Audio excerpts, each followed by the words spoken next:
80% of your pay goes to your brother, Mom said, her voice flat, arms folded like she was reading from a rulebook she'd written just for me. The other 20? Mine. Simple as that.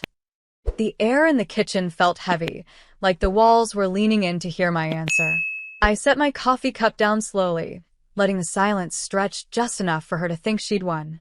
Then I stood, grabbed my jacket, and slipped one arm into the sleeve. "Here's simpler," I said, meeting her eyes. "I'm gone, and you'll never see a cent from me. Pay your own bills." Her face didn't crumble, not yet. It tightened, sharp as glass, the way the sky hardens just before a storm breaks. Behind her, my brother shifted in his chair, avoiding my gaze like a kid who'd been handed stolen candy. I didn't pack much, just the bag I'd left by the door weeks ago, in case this moment came. I'd known it would. Outside, the winter air bit my cheeks. The sound of my boots on the driveway was the only goodbye I gave them. By the time I reached my car, I could hear Mom's voice again, muffled now, the tone already shifting from command to panic. I didn't turn around. If there's one thing I've learned, it's that some people only understand silence when it's paired with absence.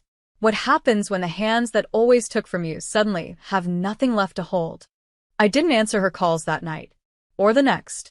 The missed calls stacked in my notifications like bricks, each one another reminder that her control had cracks now. I'd driven 3 towns over before the adrenaline even faded. The motel I checked into smelled like bleach and burnt coffee, but it was mine. The key in my hand felt heavier than the one to my old room ever had. The first few days were quiet, almost too quiet. No footsteps outside my door. No shouted instructions from the kitchen. No reminder that my paycheck didn't really belong to me. But quiet has a way of turning into clarity. And in that clarity, I started doing math. 80% of my income, gone every month for over a year. Thousands siphoned without a single thank you. All under the banner of family duty. I had enough saved to survive, but I wanted more than survival now. I wanted independence, so loud they'd hear it from miles away. I picked up extra shifts at work, found a roommate who actually paid her half on time, opened a separate bank account Mom couldn't touch, one she'd never even know existed. Weeks passed. Then one morning, my phone buzzed with a message that was different from the rest. The electricity's been shut off. Can you send money? Just for now. I stared at it for a long time, remembering every time she told me I owed them, every time my own needs had been called selfish. Instead of replying, I took a screenshot, saved it in a folder I'd titled Receipts, and went back to work. Because I had a feeling this was only the beginning, and when the end came, I wanted to have every word, every plea documented. Sometimes the best revenge isn't cutting someone off all at once. It's letting them feel, drip by drip, what life is like without you. 2 weeks later, the calls turned into voicemails. First, Mom's voice was sharp, ordering me to stop acting childish. Then, it softened into pleading. By the 4th message, she was crying not because she missed me but because the water had been shut off, too. I listened to each one once, saved them, and never called back. Every time my phone lit up with her name, it was like a little reminder that her grip on me had finally slipped. I'd built a new routine. Work, home, peace. No guilt hanging in the air. No one tallying up what I owed. The money I kept for myself wasn't just numbers in an account. It was proof I could stand on my own. Then my brother called. I almost didn't answer, but curiosity got the better of me. His voice was quieter than I'd ever heard it. "They're talking about selling the house," he said. "It's bad, Marissa. She thought you'd step in. You always did before." That last part made me smile, not in joy, but in recognition. Yes, I always had. And that's why they believed I always would. I didn't tell him I'd already checked public records. That I knew the mortgage was behind. That the bank had already filed the first notice. Instead, I said, "I'm sorry you're going through that," and let the silence hang. He waited for me to offer something, money, advice, anything. I offered nothing. When we hung up, I sat there for a long time, the hum of my fridge filling the room. It wasn't satisfaction I felt. It was something quieter. A sense that, for the first time, they were living in a reality, they'd created. And I knew this was only going to get worse for them. The next letter didn't come to my phone, it came to my mailbox. Plain white envelope.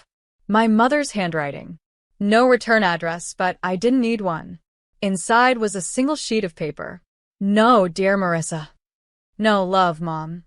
Just, we're losing the house. I know you're angry, but this is your family. We need $19,400 to catch up. We'll pay you back. I read it twice, then folded it neatly and slid it into the same folder as the screenshots and voicemails. Receipts. Every last one. They thought numbers on paper might move me, that the weight of their need would finally drag me back in. But the truth was, I'd already decided what my answer would be months ago, standing in that kitchen when she claimed my paycheck like it was her birthright. Still, I couldn't ignore the idea forming in my head. If the house was going to be sold, someone would buy it. And if that someone was me, well, I could make sure they never saw the inside of it again. I didn't rush. I started researching. Foreclosure timelines, auction dates, bidding rules. Every detail that would make it possible to turn their power grab into my quiet victory. At work, I picked up overtime. Not because I needed the money immediately, but because I liked the thought of paying for this move entirely on my own, without touching a dime they'd ever had access to. By the end of the week, I had a plan. Not to save them. Not to bail them out. But to make sure the ending to this story belonged to me. I tucked the letter back into its envelope, sealed it with tape, and wrote one word on the front in black marker. Noted. Then I placed it at the bottom of my desk drawer, where it would stay until the day I'd need to remember exactly why I did what came next. The auction date was set for a Wednesday morning. Public. No sentimental speeches. Just numbers, paddles, and signatures.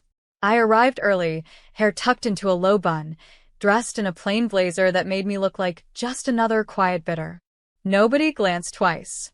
When the property list flashed on the screen, my eyes locked on the address I knew by heart. The house where I'd poured my income into someone else's comfort. The kitchen where they'd told me, without flinching, that my work, my time, my money belonged to them. The bidding started low. I kept my hand still at first, letting others jump in, watching the price climb. When it hit a number that made half the room hesitate, I raised my paddle. One bid. The room shifted. A man across from me countered. I didn't blink. I raised again. And again. It became a rhythm, his hesitation, my certainty. Until finally, the auctioneer's voice cut the air. Sold. Gavel down. The papers were in my name before noon. No co-signers. No shared ownership. No loopholes that could ever put it back in their hands. I walked out into the sunlight, holding the folder, like it was the deed to my own freedom. Because it was. That night, I drove past the house. Lights on in the living room. Shadows moving behind the curtains. They had no idea yet. But they would. And when they did, I wasn't going to gloat. I wasn't going to yell. I was simply going to hand them the truth, the same way they once handed me my bags. It happened 3 days later. I was sipping coffee at my kitchen table when my phone buzzed, not with a call, but with a photo from an unknown number. It was the front door of the house. A bright red notice taped across it. Change of ownership. Vacate by month's end. Before I could even type a reply, Mom's name lit up my screen. I let it ring once, twice, then answered. "It's you," she said, no question in her voice, just accusation. "Yes," I replied calm. Her words tumbled over each other. "You can't do this, Marissa. We're your family. We took care of you." I almost laughed. "You took from me," I said. "There's a difference." Silence. Then the sound of her breathing, heavy and uneven. "What do you want?" she finally asked. It was the same question I'd asked myself in the weeks leading up to this. And the answer had never been money. It was this moment. The shift. Her realizing she no longer held anything over me. "I want you out," I said simply. End of the month. After that, the locks change. I could hear her choke back something, anger or tears, I couldn't tell. "You'll regret this," she said. But I knew better. Regret was waking up every day in that house, Working hours I'd never get back, just to hand my life over to people who saw me as a resource instead of a person. This was release. When I hung up, I saved the call recording to my receipts folder. Because one day, I might want to remember exactly how freedom sounded. The final week came faster than I expected. Every time I drove past the house, there were more boxes stacked on the porch, more furniture leaning against the rail. They were packing in silence now, no yelling, no music, no signs of the family that once filled every corner. On Thursday evening, I parked across the street and just watched. My brother carried out a lamp I recognized, one I'd bought years ago, back when my paychecks went straight into their comfort. My sister shut the trunk of her car with a sharp slam, refusing to look in my direction. Then Mom appeared in the doorway. She didn't step outside. She just stood there, holding a set of keys in her palm, staring at them like they were the last proof she belonged here. For a second, I wondered if she'd walk over. If she'd try one last time to bargain, to soften her voice, to rewrite the years in a single conversation. But she didn't. She just turned, disappeared inside, and came back with another box. By Friday night, the place was nearly empty. I walked through the front gate under the fading light, the crunch of gravel under my shoes loud in the stillness. The air smelled different, less lived in, more like possibility. I stood in the driveway, the same spot where she once told me how much of my life belonged to them, and thought about how strange it felt to reclaim a place without raising my voice, without lifting a hand. Tomorrow the locks would change. And when they did, this house, and everything it represented, would finally be mine alone. Saturday morning broke clear and cold, the kind of air that wakes every nerve in your body. The locksmith arrived right on time, his van humming in the driveway. I stood on the porch as he worked, each metallic click a chapter closing. When the last lock turned, he handed me the keys, smooth, cool, and heavier than they should have been. Not just metal. History. Inside, the house felt hollow. The echoes were different now, not heavy with arguments or demands, but light, almost clean. I walked through each room, letting my hand skim over the walls. In the kitchen, I paused. This was where she'd stood, arms folded, dictating exactly how my paycheck would be carved up for everyone but me. Now, there was no one here to claim my work, my time, my life. On the counter, I placed a single envelope. Inside was a copy of the deed, my name in bold, black ink. On the front of the envelope, I wrote one line. "The bills are yours now." No signature. No explanation. I stepped outside, locked the door behind me, and let the keys rest in my palm for just a second longer before sliding them into my pocket. The sun was warm on my face as I walked down the driveway, the same driveway where I'd once left with nothing. Only this time, I wasn't leaving. I was arriving at a life that was finally, entirely mine. This story is a reminder that sometimes the most powerful revenge is simply taking back control of your own life. When people believe your time, money, and energy belong to them, walking away can feel impossible, but it's the first step to freedom. Marissa didn't scream, beg, or try to prove her worth. She removed herself from the cycle, built her independence in silence, and let those who took from her feel the weight of their own choices. Buying the house wasn't about possession, it was about turning the very place they used to control her into a symbol of her independence. It showed that revenge doesn't have to be loud or cruel. It can be quiet, legal, and absolute. In the end, she didn't need their approval or even their understanding. She needed her life back, and she claimed it.